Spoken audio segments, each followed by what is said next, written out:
Hello everyone, welcome to DSL classes. मैं हूं आपकी mentor Sandhya Rai. I have done MSc in organic chemistry and God grace से मुझे वहां गोल्ड मेडलिस्ट भी मिला। मोर देन 25 इयर्स का एक्सपीरियंस हो चुका है, नियरली 30 इयर्स हो गए हैं और बहुत काम किया है as an HOD, senior coordinators की फॉर्म में एंड चेकिंग में। आप जानते हैं ना, बोर्ड में चेकिंग के लिए जाते हैं तो एचई एंड एएचई अपॉइंट होते हैं, तो उनकी फॉर्म में मैंने बहुत काम किया, कई साल काम किए। तो आई नो वेरी वेल कि चेकिंग में क्राइटेरिया क्या रहता है, एग्जामिनर के ऊपर जो प्रेशर रखते हैं कि चेकिंग कैसे करनी है, कैसे नहीं करनी, कहाँ काटने हैं मार्क्स, कहाँ नहीं काटने, वो सब मुझे डिटेल में अच्छे से पता है। तो काफी टाइम के देखने के बाद मुझे लगा कि अब हमें अपना ये एक्सपीरियंस जो है वो आप लोगों के साथ शेयर करना चाहिए। तो हमने डीएसएल क्लासेस का चैनल ओपन किया, जिसमें आप लोगों की दुआ से एंड गॉड की कृपा से ये जो है 13K से ज्यादा ही सब्सक्राइबर्स हो चुके हैं अब तो 10th साइंस हमने ब्रांच खोली हुई है। इसमें साइंस पहले हमने स्टार्ट किया था एक्चुअल में 11th एंड 12th केमिस्ट्री की प्रैक्टिकल से, लेकिन फिर हम बच्चों की डिमांड से हमने इसमें जो है प्रेजेंटेशंस वगैरह, ये लेसन वगैरह भी लेने शुरू किए, रिवीजन सीरीज अब स्टार्ट किए। जैसे इसी में 10th का ब्रांच खोला यहाँ पर साइंस का, मैथ्स और ट्रिक्स, मैथ्स की ट्रिक्स लेके आए हम आपके लिए एंड साथ साथ टाइम टू टाइम हम आप मोटिवेट करने के लिए बच्चों को मोटिवेशनल वीडियोस भी डालते हैं। तो this is all about my self. जो नए आए हैं उन्हें मैंने कहा थोड़ा सा बता दूं, तो उन्हें भी थोड़ा आइडिया रहेगा कि हमारा चैनल जो है वो किस टाइप से काम करता है। और आपके कोई सजेशन हो तो आप कमेंट बॉक्स में दे सकते हैं कि आपको किस टाइप का चेंजेस कुछ चाहिए, तो वो भी आप बता सकते हो। अभी हम 11th की ऑर्गेनिक केमिस्ट्री की सीरीज स्टार्ट कर चुके हैं, जिसमें हाइड्रोकार्बन की स्पेशली।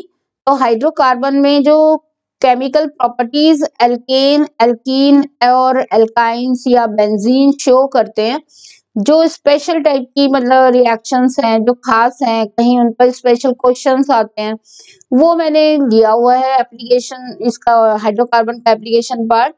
बाकी आपके टीचर्स एंड आपको 10 जगह मिल जाएंगी ये सब चीजें कि केमिकल प्रॉपर्टीज क्या होती हैं, कैसे होती हैं, वो तो आपके टीचर क्लास में भी कराते हैं। लेकिन कहीं कहीं लैकिंग हो जाता है 12th के लिए कि हमें हर रिएक्शन का या हमें इम्पोर्टेंट रिएक्शंस का मैकेनिज्म नहीं पता होता ऑर्गेनिक में कि ये कैसे काम करेगी रिएक्शन, या इसके बियॉन्ड जो है स्कोप क्या एप्लीकेशंस है। बुक में लिखा होता है एक दो वर्ड में, एनसीईआरटी में सब कुछ अच्छे से दिया हुआ है, NCERT is the best one, लेकिन हम इतना ध्यान नहीं देते, एक एक वर्ड पर ध्यान नहीं देते, ऊपर ऊपर से पढ़ते हैं और आगे चले जाते हैं। तो हम इन चीजों पर जो कि 12th में आपके बहुत काम आने वाला है, 11th का जितना भी पोर्शन आपका यहाँ पर वीक रह जाता है, हम उस पर काम कर रहे हैं कि हम 12th में आपकी ऑर्गेनिक जो है वो एकदम स्ट्रांग होकर बाहर आए। ठीक है, तो इसी में हमारा नेक्स्ट जो आज का टॉपिक है वो है ओजोनोलिसिस, उसका मैकेनिज्म एंड एप्लीकेशन। तो चलिए बात करते हैं ओजोनोलिसिस क्या होता है। ओजोनोलिसिस जो वर्ड है वो ओजोन प्लस लिसिस, दो वर्ड से मिलकर बना हुआ है ओजोनोलिसिस। ओजोन तो सब जानते हैं, हम लोग सब जानते हैं कि ओजोन जो है वो एक गैस है जो अपर एटमॉस्फेयर में ज्यादा मिलती है। ओजोन की लेयर है जो हमें अल्ट्रावायलेट रेज से बचाती है, लेकिन हम इंडस्ट्रियली भी ओजोन को बनाते हैं क्योंकि it is a very good oxidising agent. यहाँ पर भी हम एक रिएक्शन यहाँ पढ़ने वाले हैं, ओजोन की एप्लीकेशन पार्ट। ओजोन को हम ऐड करेंगे पहले, ओजोन गैस को, एंड देन लिसिस मतलब फिर ब्रेकिंग ऑफ बॉन्ड करेंगे, तो हमें कुछ प्रोडक्ट्स अच्छे यूजफुल मिल जाएंगे इंडस्ट्रियली। तो इसकी एप्लीकेशन क्या है, इसके दो स्टेप हो गए एक्चुअल में रिएक्शन के ना, कि फर्स्ट एडिशन करेंगे ओजोन का और सेकेंड पॉइंट पर हम उसके बॉन्ड को ब्रेक करेंगे किसी चीज की हेल्प से, जैसे हम कोई हथौड़ा लेके तो नहीं जाएंगे। हाइड्रोलिसिस किया जाता है नॉर्मली बॉन्डिंग ब्रेक करने के लिए, तो वो मीडियम अलग अलग हो सकता है, कैटलिस्ट हो सकता है, वो हम वहीं बात करेंगे मैकेनिज्म में। इस रिएक्शन की जो एप्लीकेशन है वो वैसे तो बहुत सारी है, लेकिन जो दो मेन एप्लीकेशंस हैं जिन पर हम काम करने वाले हैं, पहला एप्लीकेशन है कि एल्डिहाइड और कीटोन बनाने के काम आएगा, ये वाला पोर्शन आपको बहुत अच्छे, ये रिएक्शन भूलने वाली नहीं है, आपको 12th के लिए भूलना नहीं है इसे। एल्डिकी पढ़ लिया, 11th में पेपर हो गया, काम खत्म, नो। एल्डिहाइड एंड कीटोन आपका 12th में फिर काम आने वाला है, वहां प्रिपरेशन में आप इस रिएक्शन को पढ़ेंगे। Very useful reaction in the preparation of various type of aldehyde and ketones. Second major application है इसकी कि जहां भी हमें एल्कीन्स में, एल्काइन में या एजो कंपाउंड्स में हमें डबल बॉन्ड को चेक करना होता है कि कहाँ डबल बॉन्ड्स लगा हुआ है, किन कार्बन के बीच में लगा हुआ है, किन एलिमेंट के बीच में डबल बॉन्ड लगा हुआ है, वहां पर हमें उसकी पोजीशन चेक करने के लिए हम इस रिएक्शन को यूज करते हैं। एक तरह से ये रिएक्शन हमारे लिए यूजफुल है लोकेशन बताने के लिए डबल बॉन्ड का, या वीकेंड से एल्कीन्स के स्ट्रक्चर को डिस्क्राइब करने में बहुत हेल्पफुल है। ठीक है, तो हम इन दोनों रिएक्शन, दोनों ही एप्लीकेशन को मैं 1 बाय 1 आपको बताऊंगी कि कैसे किया जाता है। ये ध्यान रखने की बात है कि एल्कीन एल्काइंस जो हैं दोनों ही जब इस रिएक्शन को देंगे तो उसके बाद हमें मिलने वाला है कार्बोनिल कंपाउंड। कार्बोनिल कंपाउंड होते हैं जिसमें कार्बन डबल बॉन्ड O से जुड़ा हुआ होता है, उन्हें कार्बोनिल कंपाउंड कहा जाता है। और या फिर यदि एजो कंपाउंड से इसकी रिएक्शन होती है, ये प्रोसेस होता है, तो वहां हमें नाइट्रोसो एमीन्स मिलने वाले हैं। तो ये आपके कोर्स में अभी नहीं है एजो कंपाउंड्स का डिटेलिंग, तो हम अभी चर्चा करेंगे, डिस्कस करेंगे अबाउट एल्कीन्स एंड एल्काइंस। ठीक है, तो चलिए मैकेनिज्म देखते हैं फटाफट कि ये कैसे होती है रिएक्शन, क्या है, किस टाइप से की जाती है, कैसे हेल्पफुल है। तो what about the mechanism. Mechanism में आप यहाँ देखिए रिएक्शन मैंने अभी ली है, एक कोई डिस्क्राइब नहीं किया है, मैं एक जनरल मेथड ले रही हूँ अभी। कोई भी एल्कीन हमने लिया, जैसे इथीन ले सकते हैं स्टार्टिंग में, तो इथीन या एल्कीन कोई लिया, वहां पर आपको ये ध्यान रखना है कि कार्बन और डबल बॉन्ड कार्बन पर इसका अटैक होने वाला है, तो उसे ही मैंने हाईलाइट कर दिया, बाकी बॉन्ड को मैंने अभी ध्यान ही नहीं दिया है कि क्या बनेगा और क्या है, किससे बॉन्डेड है। I am focusing on the double bonded carbons. Ozone हमने यहाँ पर डाला, इसमें एडिशन रिएक्शन होगी, ओजोनाइड एक साइक्लिक कंपाउंड बनेगा ओजोनाइड। इस पे ये बनाते हुए ध्यान रखना है कि जहाँ डबल बॉन्ड होता है वहां दोनों बॉन्ड ब्रेक हो जाते हैं, यहाँ पर डबल बॉन्ड में, मल्टीपल बॉन्ड में, और एक ओजोन यहाँ इन दोनों कार्बन के बीच में जुड़ जाएगी दोनों तरफ से, और दो ऑक्सीजन ये साइक्लिक स्ट्रक्चर, रिंग स्ट्रक्चर बना देती है कार्बन का कार्बन के साथ। तो 3 ऑक्सीजन जो ओजोन की है वो इस टाइप से कनेक्ट हो जाएंगी कार्बन से और एक रिंग स्ट्रक्चर बना देती है, इसे हम कहते हैं ओजोनाइड। ठीक है, ये एडिटिव प्रोडक्ट बन गया एक यहाँ पर पहले स्टेप में। अब इसका करेंगे हम hydrolysis, means breaking of bond in the presence of zinc. Then what will happen, यहाँ से जो बॉन्ड है ऑक्सीजन के साथ जो जुड़ा हुआ कार्बन का बॉन्ड है, ये तो कंप्लीटली ब्रेक हो जाएगा। ये ऑक्सीजन का ऑक्सीजन के साथ जो बॉन्ड है यहाँ पर ये ब्रेक हो जाएगा, और कार्बन को क्योंकि अपनी वैलेंसी पूरी करनी है तो वो अपना जो चौथा बॉन्ड है, फोर्थ बॉन्ड जो इनकम्प्लीट रह गया ब्रेक होने के बाद, वो ऑक्सीजन के साथ ही मल्टीपल बॉन्ड, पाई बॉन्ड बनाकर उसे कंप्लीट कर लेगा। तो ये कुछ इस टाइप का हमें कंपाउंड मिलने वाला है। एक ये कार्बन डबल बॉन्ड O में आ गया, एक ये कार्बन डबल बॉन्ड में आ गया, और बाकी जो बॉन्ड से जुड़ी हुई चीजें थी वो एज सच है, वो कहीं नहीं गई, वो बॉन्ड नहीं ब्रेक होने वाला, वहां कोई चेंजेस नहीं होने वाले। इसलिए आप यहाँ पर आप कुछ भी जो भी ले रहे हैं वो उसके उस कार्बन के साथ साथ ही लग के आ जाएगा। तो ये देखिए बन गए हमारे 2 कार्बोनिल कंपाउंड। ठीक है, और साइड प्रोडक्ट हमारा जिंक का, ये जो ऑक्सीजन है वो जिंक के साथ रिएक्ट करके जिंक ऑक्साइड में चेंज हो गई। तो हाइड्रोलिसिस से हमने क्या किया, इनके बॉन्ड्स को हमने ब्रेक कर दिया और कार्बोनिल कंपाउंड्स बना लिए। ये है पूरा मैकेनिज्म इस रिएक्शन का।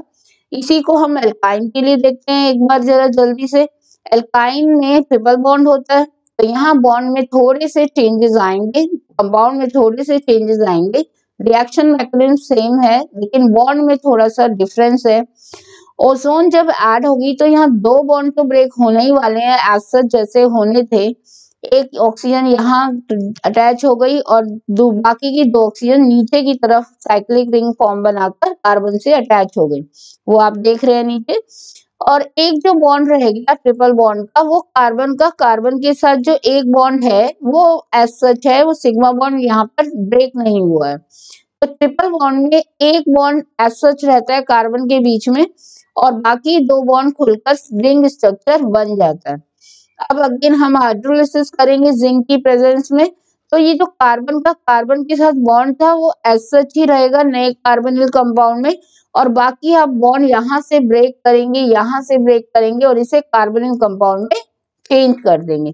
तो हमें दो सेपरेट कार्बोनिल कंपाउंड्स नहीं मिलेंगे जैसे कि यहाँ पर मिल रहे थे एल्कीन में, हमें दो अलग अलग कार्बोनिल कंपाउंड मिल गए। यहाँ पर हमें एक ही कार्बोनिल कंपाउंड मिलेगा क्योंकि ये कार्बन और कार्बन डिटैच नहीं होंगे यहाँ पर, लेकिन कार्बोनिल कंपाउंड ही सिंथेसाइज होगा। ठीक है, और साइड प्रोडक्ट हमारा वही निकल गया जिंक ऑक्साइड। तो this is the mechanism of alkene and alkyne with the ozone. जो हमने पूरा मैकेनिज्म देखा कि ओजोन के साथ ये रिएक्शन कैसे होती है। चलिए अब जल्दी से देखते हैं, एक क्वेश्चन करके देखते हैं कि ये स्ट्रक्चर बनाने में कैसे हेल्प करती है। ओजोनोलिसिस से हम स्ट्रक्चर कैसे फाइंड आउट करते हैं किसी एल्कीन का कि डबल बॉन्ड कहाँ पर सिचुएटेड होगा। तो हम एक क्वेश्चन की फॉर्म में करेंगे। एक एल्कीन है जिसका ओजोनोलिसिस किया हमने मिक्सचर, तो हमें एक मिक्सचर मिला, एक इथेनॉल कंपाउंड मिला, ये दोनों ही कार्बोनिल कंपाउंड्स हैं। इथेनॉल मिला एक कंपाउंड और दूसरा मिला मुझे पेंटेन 3 ऑन। तो एक कंपाउंड जो हमने स्टार्टिंग में लिया था जिसका ओजोनोलिसिस किया था उसका नाम और आईपैक नेम आप बताएंगे कि क्या है, स्ट्रक्चर बताएंगे और उसका आईपैक नेम भी लिखेंगे। ठीक है, अब मैंने एक सीक्वेंस बना लिया जो हमें क्वेश्चन में दिया था, वो मैंने एक सीक्वेंस फॉर्म कर लिया पहले कि एक कंपाउंड है जिसमें है डबल बॉन्ड, एल्कीन है तो डबल बॉन्ड है। अब मुझे नहीं मालूम कि यहाँ पर कौन कौन सा ग्रुप इसके साथ अटैच्ड है, लेकिन डबल बॉन्ड तो है डेफिनेटली दो कार्बन के बीच में। अब उसका जब हम ओजोनोलिसिस करते हैं तो मुझे एक कंपाउंड मिलता है इथेनॉल और एक कंपाउंड मिलता है पेंटेन 3 ऑन। इन दोनों का मैंने बनाया स्ट्रक्चर, पहला कंपाउंड इथेनॉल, दूसरा कंपाउंड मेरा पेंटेन 3 ऑन, और मैंने इन दोनों के कार्बन जिससे डबल बॉन्ड O जुड़ा है वो मैंने मार्क कर लिया कार्बन 1 एंड इस कार्बन को भी मैंने मार्क कर लिया कार्बन 2। अब मैं आपको शॉर्ट ट्रिक बता रही हूँ स्ट्रक्चर बनाने की, क्योंकि आपने पीछे रिएक्शन में यहाँ पर देखा था, इस रिएक्शन में देखा था कि जब ये जो बॉन्ड ब्रेक होता है डबल बॉन्ड में ही ऑक्सीजन जाकर जुड़ती है, और जब ये ब्रेक होता है तो डबल बॉन्ड कार्बन ऑक्सीजन से जुड़ जाता है, जहां पर डबल बॉन्ड या ट्रिपल बॉन्ड था वही कार्बन डबल बॉन्ड O से कनेक्ट हो जाता है। ये पॉइंट आपको ध्यान रखना है यहाँ पर सॉल्व करते हुए। तो दैट मीन्स ये कार्बन जिससे डबल बॉन्ड O जुड़ा है और ये कार्बन जिससे डबल बॉन्ड O जुड़ा है, एक्चुअल में ये दोनों कार्बन हैं जिनसे आपस में डबल बॉन्ड कनेक्टेड था और जहां पर ऑक्सीजन जाकर ओजोनाइड बनाकर जुड़ी थी। ठीक है, तो मैंने इन दोनों कार्बन को यहाँ से पिक किया, 1 कार्बन एंड सेकेंड कार्बन, और इनकी ऑक्सीजन हटाकर दोनों को आपस में कनेक्ट कर दिया डबल बॉन्ड से।